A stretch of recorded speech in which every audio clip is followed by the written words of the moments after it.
Boa tarde, começam as nossas aulas gravadas desse sábado letivo, dia 12 de setembro. Sim, sábado também é dia de estudar, né? E vamos começar com as aulas referentes à quarta-feira. Então nós vamos ver assuntos aqui da geografia, história e língua portuguesa desse dia 12, tá bom? Pessoal, nós vamos trabalhar no livro didático da página 12 até a página 17, tá? Então pegue seu material didático aí. Nós vamos entender as divisões não oficiais do Brasil, tá? Inclusive, pessoal, tem 2 mapas aí, já começa a observar os mapas e suas legendas também, tá bom? O Brasil, os outros 4 Brasis, né? Que está dividido em 4 regiões. E aqui o Brasil dos complexos regionais de 1967, tá?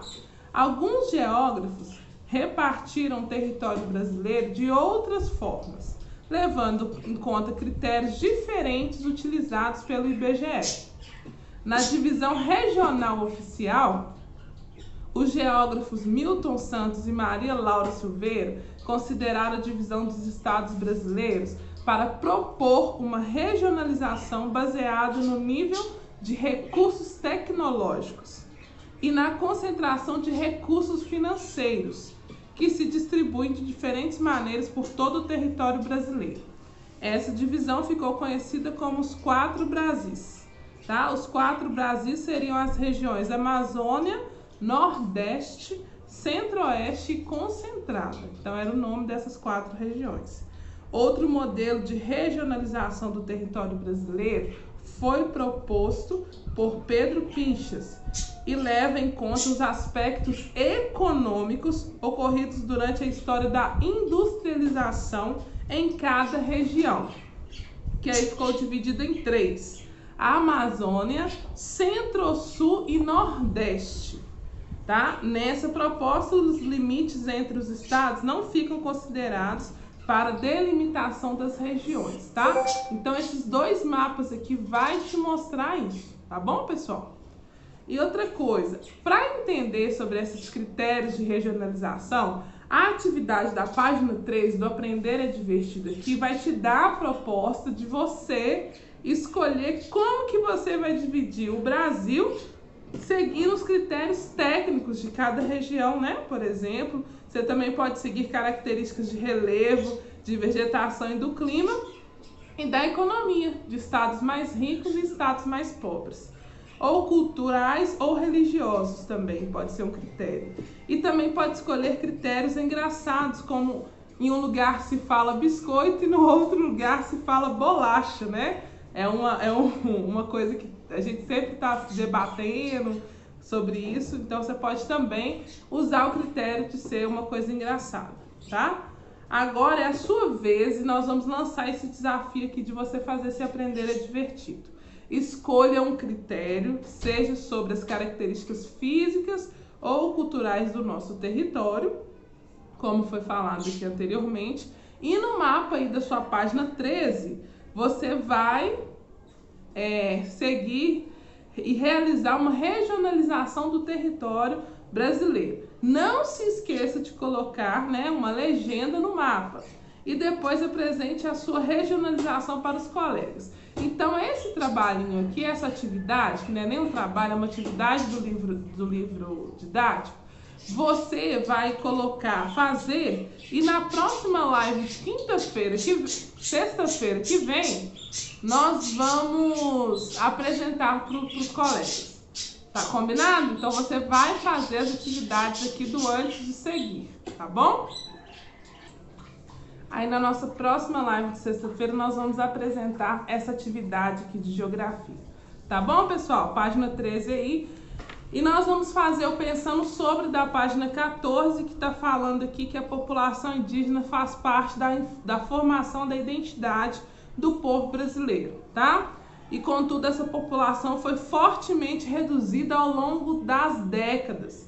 É muito sério isso, né? Uma população que faz parte da formação, da regionalização da identidade brasileira ser reduzida dessa forma. Então, você vai ler Pensando Sobre aqui e responder essas 2 questões do caderno da disciplina, tá bom? Não se esqueça, para para fazer no caderno da disciplina, tá? E nós vamos também fazer essa atividade aqui do antes de seguir, que está na página 15, página 16 e 17, ok? E fazer com bastante tranquilidade, se pensando sobre aqui, tá, pessoal? Entender, analisar os mapas da distribuição dos povos indígenas do século XV, tá? E dos povos indígenas do Brasil atual. Importante fazer isso aqui, tá bom? E as atividades do antes de seguir que eu falei aqui da página 15, 16 e 17, tá? Que vai consolidar todos esses comentários. Queria comentar com você também sobre o Aprender Divertido o seguinte, tá? Você pode fazer aí uma regionalização própria para o território do Brasil, que é essa atividade que está propondo para fazer isso, tá? E você pode também considerar critérios físicos naturais também, tá bom? Culturais ou até mesmo curiosidades divertidas sobre todo o território brasileiro. Então, se você puder, peça ajuda para um adulto aí da sua casa para conseguir fazer essa atividade, tá? Que sozinho eu acho difícil você conseguir fazer, tá bom? Te aguardo na nossa próxima aula, não deixe de fazer suas atividades, tá bom? Até lá!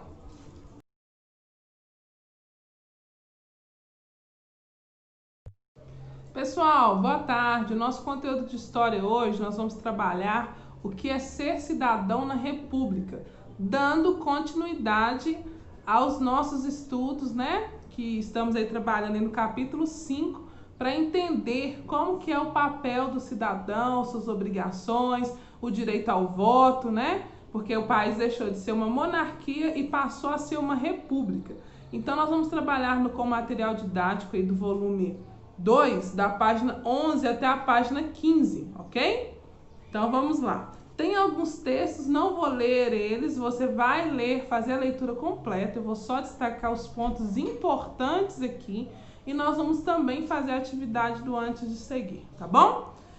Pessoal, um breve histórico da cidadania no Brasil a partir das constituições. Nós já entendemos também o que é a Constituição, do que ela é formada, né? E como que ela é importante para garantir os direitos e os deveres, né, das pessoas. A história do Brasil é marcada por desigualdade em relação ao acesso de direitos e ao cumprimento dos deveres dos cidadãos. Essa perspectiva pode ser entendida quando comparamos, quer dizer, a Constituição brasileira, as constituições brasileiras. Observe a linha do tempo a seguir que indica algumas características das constituições que foram instituídas no país. Nós temos aqui uma linha do tempo, né, com as constituições brasileiras que ela foi mudando ao longo dos anos, né, para a gente entender aqui. Em 1824, o Império do Brasil, né, que eram os poderes executivos, legislativo, judiciário e moderador voto de acordo com a renda. Quem tinha direito ao voto é quem tinha poder aquisitivo alto. Em 1891, Estados Unidos do Brasil, extinção do poder moderador e a ampliação do voto, um Estado laico. Em 1934, voto secreto, mulheres podem votar, criação da Justiça do Trabalho. Em 1937, abolição dos partidos políticos e censura à imprensa.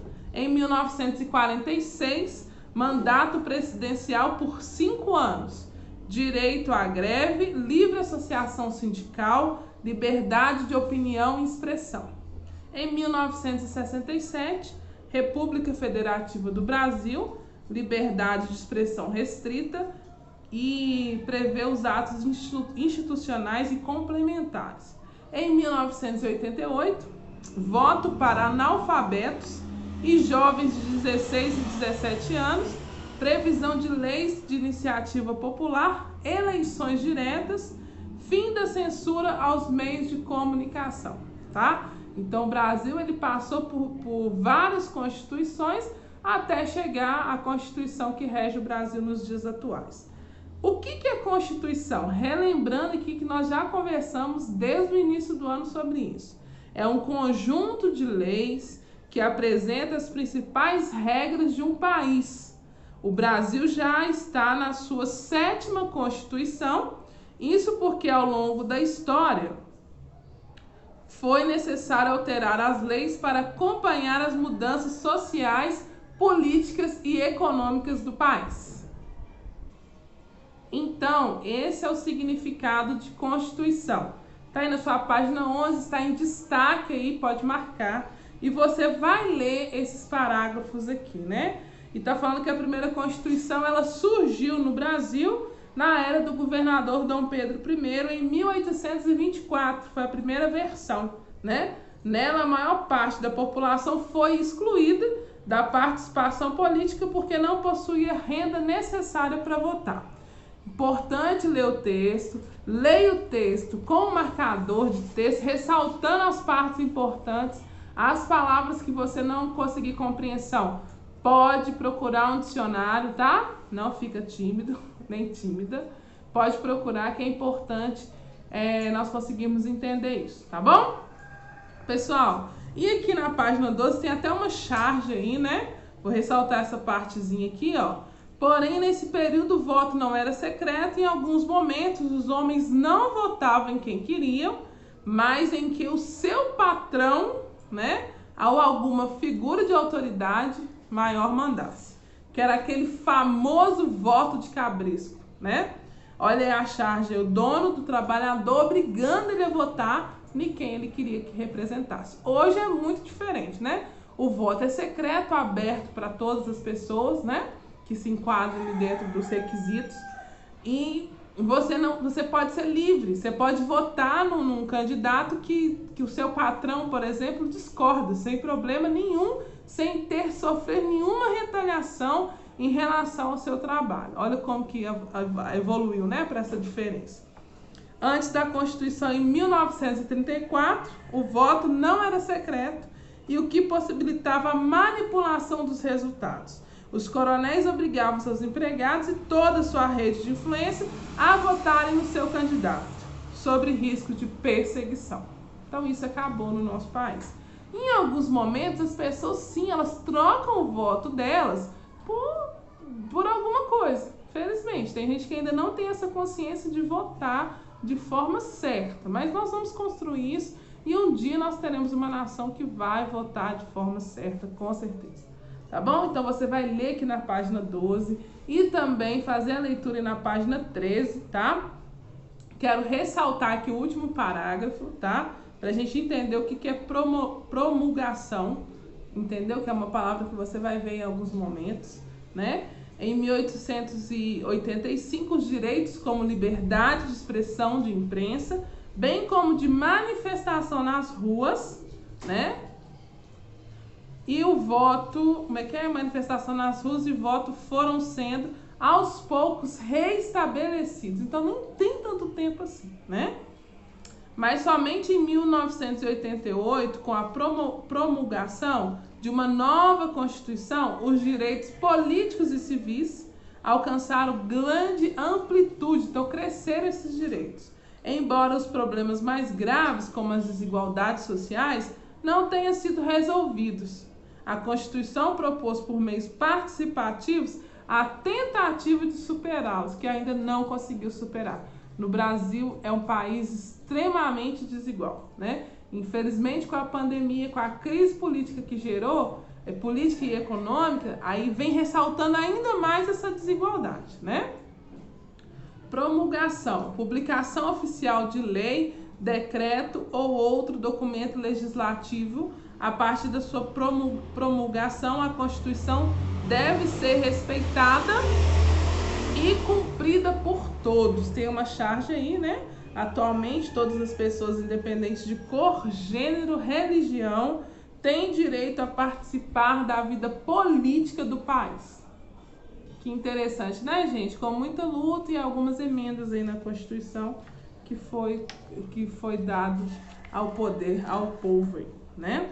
E para fechar, nós vamos fazer a nossa atividade da página 14, o antes de seguir, né? 3 questãozinhas aí, muito tranquilas de fazer, terminando na página 15.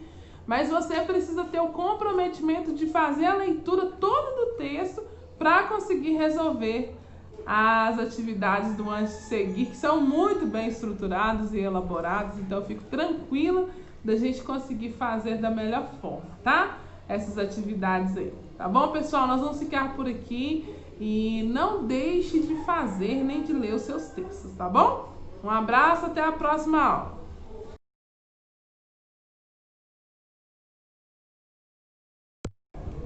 Pessoal, nós vamos encerrar nossas aulas gravadas de hoje com a nossa aula de língua portuguesa, né?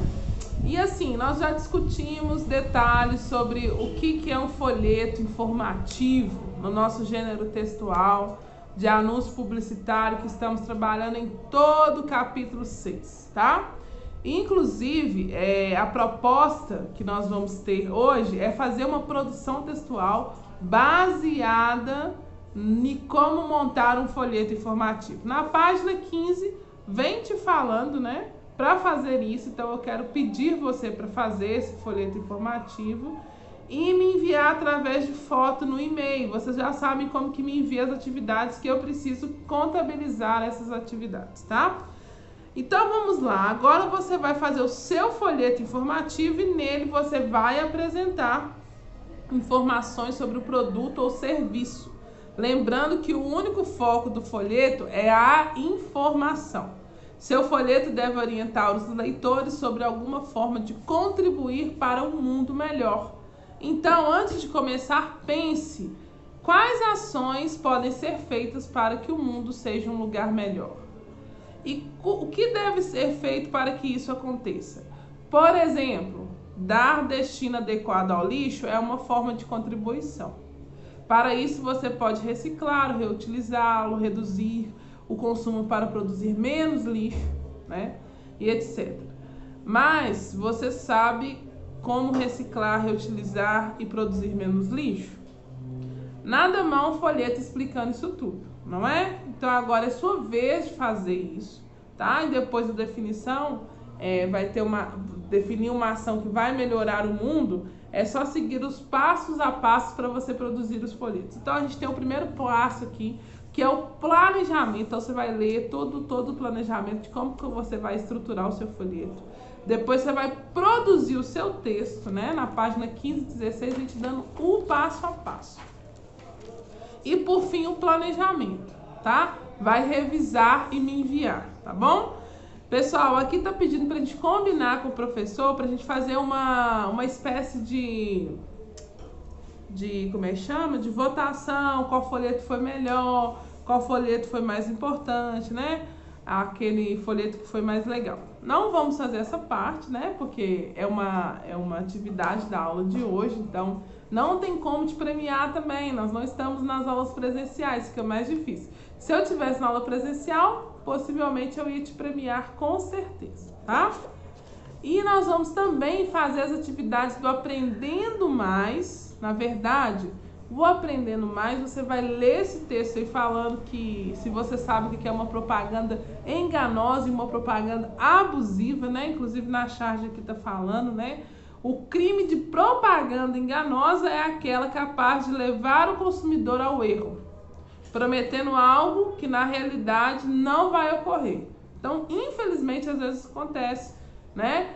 É desagradável, não sei se você já passou por essa situação. Se você não passou por essa situação, que bom, né? Porque é muito ruim você ser enganado por uma propaganda, né? Então você vai ler essa parte aqui e lá vem falando o seguinte: no Código de Defesa do Consumidor estabelece que propaganda direcionadas para criança é abusivas. Por quê? Reflita sobre isso com os colegas. Então você vai ler essa parte aí, vai anotar a sua reflexão no seu caderno de português e nós vamos discutir na live de sexta-feira que vem, tá bom? Sobre isso, sobre por que ela é abusiva, como que o código vem protegendo. Se você tem dúvidas quanto a isso, pode consultar sim a internet falando sobre o Código de Direito do Consumidor aí, da parte falando de propaganda, tá? Então tem uma lei que vai proteger as pessoas que estão sendo influenciadas para, né, propagandas enganosas. Vai fazer também o Pensando Sobre, e essas 3 perguntinhas aí você vai responder no seu caderno de português, colocando a data, as páginas, né? qual que é a atividade, pode colocar só as respostas, mas é importante que você coloque o registro, que também você já sabe fazer, né, pessoal? Não deixe de colocar. E, pessoal, para fechar, que vai ser muito simples, nós vamos ler o texto 4, que tá vindo desde o texto 1, nós estamos falando sobre o quê? Anúncio publicitário, folhetos informativos. E esse texto aqui, nós vamos refletir sobre a publicidade e o consumo infantil. A gente já refletiu nas páginas anteriores, inclusive falando da propaganda enganosa, né? E aí você vai ler o texto, que é uma informação direcionada, e vai responder as 4 questões do por dentro do texto aí na página 18. Tá bom, pessoal? Não esqueça de fazer sua produção textual, vou te dar uma semana de prazo, e sua atividade do por dentro do gênero, tá bom? Conto com a sua colaboração, com o seu comprometimento, tá? Eu sei que sábado é um dia ruim de ter aula, mas nós estamos com essa proposta para conseguirmos cumprir os combinados do nosso calendário, do nosso ano letivo, tá bom? Então eu espero você na segunda-feira nas aulas gravadas aqui também no nosso canal, e qualquer dúvida eu estou à disposição, tá certo? Um grande abraço para você e tenha um excelente domingo também. Um abraço, tchau, tchau.